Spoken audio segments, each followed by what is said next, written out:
Are you serious? എനിക്ക് ശ്രീനീഷിനെ ഭയങ്കര ഇഷ്ടമാണ്. I want to spend my life with him.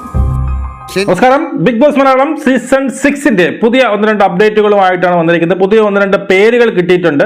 അതിനെക്കുറിച്ചൊക്കെ ഒരു ചെറിയൊരു വീഡിയോ ആണ്. ഞെട്ടിക്കുന്ന കുറച്ച് പേരുകൾ കിട്ടിയിട്ടുണ്ട്. പുതിയതായിട്ടുള്ള കിട്ടിയ പേരുകളാണ്. വേറെ ഏതെങ്കിലും വീഡിയോസിൽ വന്നോന്നറിയില്ല.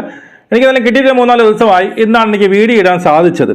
അപ്പോൾ നിങ്ങൾക്ക് എല്ലാവർക്കും അറിയാം, ബിഗ് ബോസ് മലയാളം സീസൺ 6 ഈ പറയുന്ന ഫെബ്രുവരി 25-നാണ് അവർ ഫിക്സ് ചെയ്ത് വെച്ചിരുന്നത്. അപ്പോൾ മാറ്റി ഇപ്പം മാർച്ച് 10-ന്, അതായത് മാർച്ച് 10-ന് എന്നുള്ളത് കൺഫേം ആയിട്ടുള്ള ഡേറ്റ് ആണ്. മാർച്ച് 10 എന്നുള്ളത് കൺഫേം ആണ് എന്നാണ് നമുക്കിപ്പോൾ അറിയാൻ കഴിയുന്നത്. 25-ഉം കൺഫേം തന്നെയായിരുന്നു.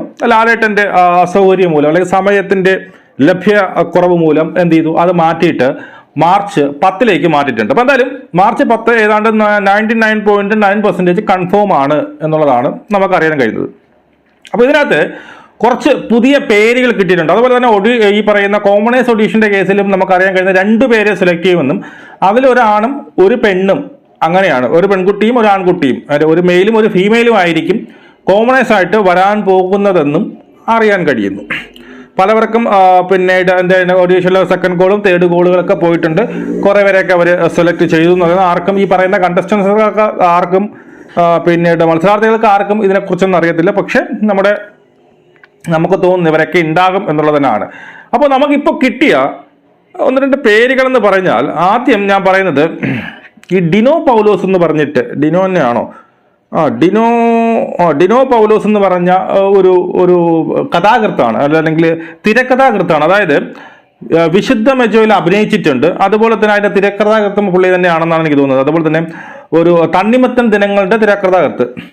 അപ്പോൾ ഇതിലൊക്കെ വെച്ച് കഴിഞ്ഞാൽ ഈ പറയുന്ന ഡിനോ പൗലോസ്, ഡിനോ തന്നെയാണ് പേര്, ഒരു മിനിറ്റ്, ഡിനോയ് പൗലോസ് എന്ന് പറയുന്ന പുള്ളി ഫോട്ടോ എടുക്കാം. അപ്പോൾ ആ പുള്ളിക്ക് കോള് പോയിട്ടുണ്ട് എന്നറിയുന്നു. കൺഫർമേഷൻ ഒന്നും അറിയത്തില്ല. എന്തായാലും കോള് പോയിട്ടുണ്ട് എന്നുള്ളത് ഈ പറയുന്ന നമുക്ക് പൂർണ്ണമായിട്ടും വിശ്വസിക്കാൻ പറ്റുന്ന തലത്തിൽ നിന്ന് കിട്ടി. എന്തായാലും കോള് പോയിട്ടുണ്ട്. അടുത്ത് നമ്മൾ മുമ്പൊക്കെ പറഞ്ഞു, ഞാൻ ഫസ്റ്റ് ഇതിലൊക്കെ പറഞ്ഞായിരുന്നു, അതായത് മുകേഷ് എം നായർ, നമ്മൾ മുമ്പേ പലപ്പോഴായിട്ട് പറഞ്ഞതാണ്. പക്ഷേ ആ പുള്ളിയുടെ പേര് ഇപ്പോഴും ആവർത്തിച്ച് കേൾക്കുന്നുണ്ട്, മുകേഷ് എം നായർ. എന്തായാലും കോള് പോയിട്ടുണ്ട് എന്നറിയുന്നു. വരുമെന്ന കാര്യത്തിൽ എനിക്കൊരു ഉറപ്പില്ല മുകേഷ് എം നായർ, കാരണം അറിയാമല്ലോ, അതാണ്. അടുത്തത് പിന്നെ നമുക്ക് കേൾക്കുന്ന ഉപ്പും മുളകൻ ഫെയിമായ മുടിയൻ ആരാണ്, ഋഷികുമാറിനെയും കോള് പോയിട്ട്, ഋഷികുമാറിനൊക്കെ കോള് പോയിട്ടുണ്ടെങ്കിൽ, ഇപ്പം എന്തായാലും ഋഷികുമാറിനെ കോള് പോയി ഞാൻ കൺഫേം ചെയ്തിട്ടുണ്ട്, ഋഷികുമാറിന് കോള് പോയിട്ടുണ്ട്. അങ്ങനെ പോയിട്ടുണ്ടെങ്കിൽ ഋഷികുമാർ വരാനുള്ള ചാൻസ് വളരെ കൂടുതലാണ് കേട്ടോ. ഒരു നമുക്ക് 100% തന്നെ പിന്നീട് ഈ പറഞ്ഞതുപോലെ അങ്ങോട്ട് ഉറപ്പിക്കാം, ഋഷികുമാറിന് കോള് പോയിട്ടുണ്ട് എന്നുണ്ടെങ്കിൽ കോള് പോയിട്ടുണ്ട്, അപ്പം വരുമെന്നാണ് എനിക്ക് തോന്നുന്നത്. അതുപോലെ നമ്മുടെ ഒരു ആക്ട്രസ്സായ ഷാലു മേനോൻ എന്നൊക്കെ അറിയാമല്ലോ. പിന്നീട് ഷാലു മേനോനും ഈ പറഞ്ഞതുപോലെ പിന്നീട് സീരിയൽ നടിയൊക്കെയാണ്. പണ്ടൊക്കെ കുറച്ച് വിവാദങ്ങളിലൊക്കെ പെട്ട ഒരു നടിയാണ്. അപ്പോൾ ഷാലു മേനോനും എന്ത് ചെയ്തു, കോള് പോയിട്ടുണ്ട് എന്ന് അറിയുന്നു. മനസ്സിലായോ? പിന്നെ മറ്റൊരു പുതിയൊരു പേര് കിട്ടിയത് ഈ പറയുന്ന രാജീവ് രംഗൻ എന്ന് പറയുന്ന ഒരു സീരിയൽ ആക്ടറാണ്. പണ്ടത്തെ കാലത്ത് സീരിയലിലൊക്കെ അഭിനയിച്ചിട്ടുള്ള, ഞാൻ ഫോട്ടോസ് എല്ലാത്തിൻ്റെയും കൊടുക്കാം. ഈ രാജീവ് രംഗൻ എന്ന് പറയുന്ന ആ പുള്ളിക്കും കോള് പോയിട്ടുണ്ട് എന്നാണ് നമുക്ക് അറിയാൻ കഴിയുന്നത്.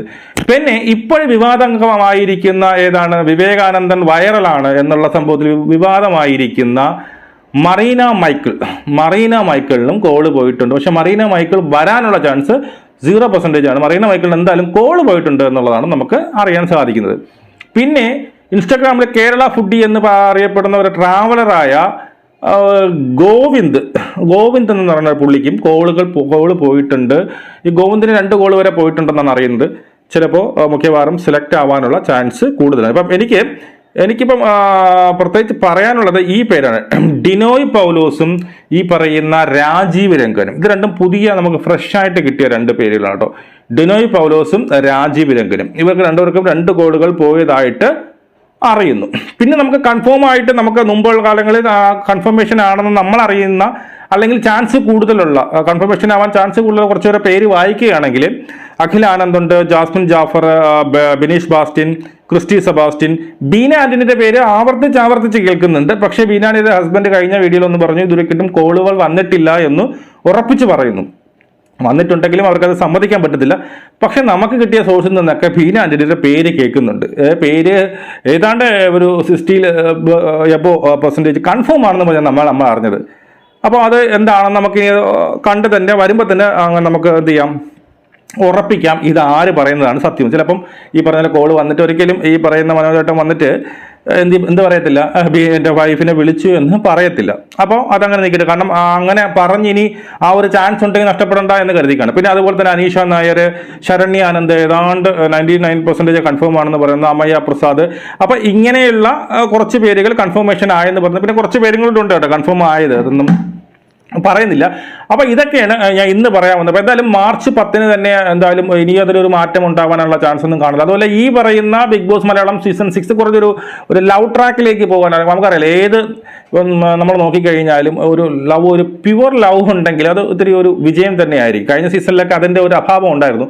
ഈ വട്ടത്തിൽ നമ്മുടെ കണ്ടസ്റ്റന്റുകളുടെ ലിസ്റ്റ് നോക്കി, അല്ലെങ്കിൽ മത്സരാർത്ഥികൾക്ക് ഓഡീഷന് പോയ മത്സരാർത്ഥികളുടെ ലിസ്റ്റ് നോക്കിക്കഴിഞ്ഞാൽ നല്ല ഒരു ഒന്നൊന്നാം തരം ലവ് ട്രാക്ക് സീസൺ ആവാനുള്ള ചാൻസ് വളരെ കൂടുതലാണ്. അങ്ങനെയുള്ള കണ്ടസ്റ്റൻസുകളാണ് വരുന്നത്. അത് ഒരുപാട് പേരുണ്ട്. നമുക്ക് ലിസ്റ്റ് കിട്ടിയതിൽ നിന്ന് ഒരുപാട് ചെറുപ്പക്കാരായിട്ടുള്ള യങ് ആയിട്ടുള്ള പയ്യന്മാർ ഒരുപാടുണ്ട്. അതുപോലെ തന്നെ എന്തും ഈ പറയുന്ന കഴിഞ്ഞ വട്ടം സെറീന വരുന്ന പോലെ, സെറീനെ കഴിഞ്ഞ പ്രാവശ്യം വന്നു വെച്ചാൽ എവിടെ കൂടെയെങ്കിലും ഒരു ലവ് ട്രാക്ക് ഉണ്ടാക്കിയിട്ട് ഈ പറഞ്ഞ ലെവലിൽ പിടിച്ചു നിൽക്കാമെന്നുള്ള ഇതിലാണ് വന്നത്. പിന്നെ സാഗറിനെ കൊണ്ട് അതിനൊന്നും പറ്റാത്തതുകൊണ്ട് അത് നമുക്കൊരു ഫ്ലോപ്പായി മാറി.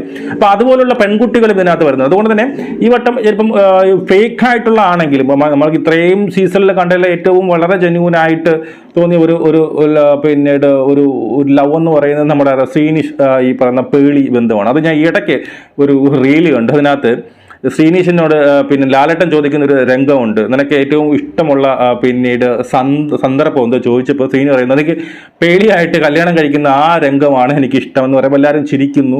അതിനുശേഷമുള്ള ഒരു സീനുണ്ട്. അതിനകത്ത് പേളി ഈ ശ്രീനിഷിനോട് ലാലേട്ടനോട് ചോദിച്ചപ്പോൾ നീ എന്താ പറഞ്ഞത്, പിന്നെ ഏറ്റവും ഇഷ്ടമുള്ള മൊമെൻ്റ് ഏതാണെന്ന് എന്താ പറഞ്ഞെന്ന് ചോദിക്കുമ്പോൾ വീണ്ടും പറയുന്നുണ്ട് എനിക്ക് പേളിയായിട്ട് കല്യാണം കഴിക്കുന്ന ആ മൊമെൻ്റാണ്. അത് കേട്ട് ആ പേളിയുടെ ആ സന്തോഷം, പേളി അവനെ ഈ ശ്രീനിഷിന് ഉമ്മ കൊടുക്കുന്ന രംഗം, അതൊക്കെയാണ് ആ സീസൺ ഇത്രയും നമുക്ക് ഈ പറഞ്ഞ ഒരു ഇതായത്. അതിനുശേഷം അങ്ങനെ ഒരു ലവ് പിന്നെ ഒരു എന്താ പറയുക ജെന്യൂനായിട്ടുള്ള ഒരു ലവ് സ്റ്റോറി ഒന്നും വന്നിട്ടില്ല. അല്ലെങ്കിൽ പലരും എന്ത് ചെയ്യുന്ന ഇതിന് വേണ്ടിയിട്ട് അതിൽ പിടിച്ചു നിൽക്കാൻ വേണ്ടിയിട്ട് ആർട്ടിഫിഷ്യലായിട്ട് ഉണ്ടാക്കിയ ലവുകളൊക്കെ ഉള്ളു. പിന്നെ ഈ പറയുന്ന ദിൽഷയും ഈ പറഞ്ഞ ഡോക്ടർ റോബിൻ തമ്മിൽ അവിടെയും ഈ ഒരു ലവ് ഈ പറയുന്ന സീസൺ തീരുന്നത്, പിന്നെ അതൊക്കെ അടിച്ച് പിരിഞ്ഞെങ്കിലും ആ സീസൺ തീരുന്നവരെ അവർക്ക് ഒരു പോസിബിലിറ്റി അവർ തമ്മിൽ ഒരു ചെറിയ ഒരു ലവ് ആണ് എന്നൊക്കെ നമ്മൾ തോന്നിപ്പോയി. അപ്പം അതുകൊണ്ട് തന്നെ ആ സീസണിലും നല്ല രീതിയിൽ നമുക്ക് എന്ത് ചെയ്തു, നല്ല രീതിയിൽ ഹിറ്റായ ഒരു സീസൺ. ഇതുവരെയുള്ള ഏറ്റവും വലിയ ഹിറ്റ് എന്ന് പറഞ്ഞാൽ സീസൺ 4 തന്നെയാണ്. അപ്പോൾ അതുപോലെ തന്നെ ഇതിനേക്കാൾ അല്ലെങ്കിൽ സീസൺ 4-നേക്കാളും ഒരു പടി മുന്നിലാവാനുള്ള ചാൻസ് വളരെ കൂടുതലാണ് സീസൺ 6-ൽ.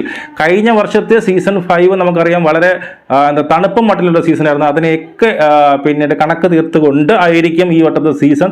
ഞാൻ 100% ഉറപ്പിച്ച് പറയുന്നത് ഈ വട്ടം ഒരു ജെന്യുവൻ ലവ് പിന്നീട് ഒരു കോംബോ നമുക്കിതിൽ കാണാൻ സാധിക്കും. നമുക്ക് വീണ്ടും കാണാം. ജയ് ഹിന്ദ്.